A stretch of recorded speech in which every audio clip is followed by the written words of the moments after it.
l'irrespect des principes démocratiques, la politisation à outrance de l'administration publique, la gabegie financière, la pauvreté et la corruption endémique ont amené l'armée guinéenne, à travers le Comité national du rassemblement et du développement, à prendre ses responsabilités vis-à-vis du peuple souverain de Guinée, dans sa totalité. Nous avons décidé à partir de l'instant de dissoudre la Constitution, car nous allons réécrire une Constitution ensemble, cette fois-ci, toute la Guinée. Nous allons nous rassembler, les 4 régions, la diaspora, les Guinéens de l'étranger, tous ensemble ici, nous allons mener une concertation inclusive pour décider de l'avenir de ce pays. La personnalisation de la politique, de la vie politique est terminée. Nous n'allons plus confier la politique à un homme, nous allons confier au peuple. Nous venons uniquement pour ça, qui est le devoir d'un soldat, de sauver le pays. La seule chose qui nous anime, c'est ça.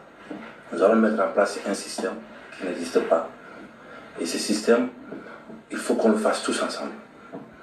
Il y a eu beaucoup de morts pour rien, beaucoup de blessés, beaucoup de larmes. Alors qu'on aime tous la Guinée. Donc, je pense qu'il est temps pour nous de se comprendre, de se donner la main, de s'asseoir, d'écrire une constitution qui est adaptée à nos réalités, capable de régler nos problèmes.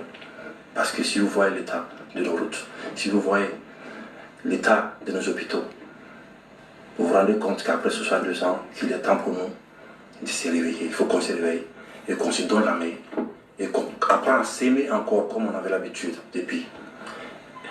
Donc pour ce faire, nous avons dissous la Constitution, nous allons dissoudre les institutions, le gouvernement est dissous, la fermeture des frontières terrestres pendant une semaine encore.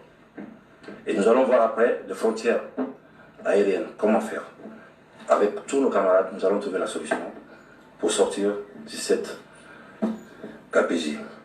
Donc nous appelons nos frères d'armes des unités de toute la République de se mettre du côté du peuple, cette fois-ci, pour une bonne fois, d'aider le peuple guinéen à sortir de ça, parce qu'on a besoin de sortir de cette ornière. Nous invitons également chacun en ce qui le concerne de rester dans ces casernes et de continuer les activités régaliennes. C'est quoi? C'est protéger la population, nos frontières. C'est le combat qu'on doit mettre, qu'on doit continuer. Les plus d'informations sera donnée, mais sachez encore que nous allons engager une concertation nationale pour ouvrir une transition inclusive et apaisée. Plus personne ne doit mourir pour rien. Les Guinéens ne doivent plus mourir pour la politique, parce que nous avons mis la politique en devant et oublié aussi ce que nous sommes. Nous allons travailler ensemble avec tous nos partenaires, bi et multilatéraux, aussi rassurer le respect des engagements vis-à-vis des organisations internationales. Le Guinéen respecte sa parole. C'est ça la dignité. L'harmonie entre le dire et le faire. Et qu'est-ce qu'il disait Jerry Rawlings?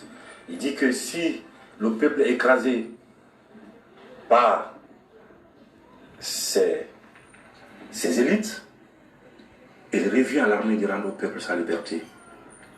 Car nous venons tous du peuple de Guinée. Je vous remercie, peuple voyant de Guinée. Je sais qu'on est capable de prendre notre destin en main. Et nos anciens qui sont morts, ils pourront être fiers de nous. J'espère que cette fois-ci, nous allons arrêter de se battre pour rien. Car la Guinée, elle est belle. Nous n'avons plus besoin de violer la Guinée. On a juste besoin de la faire l'amour.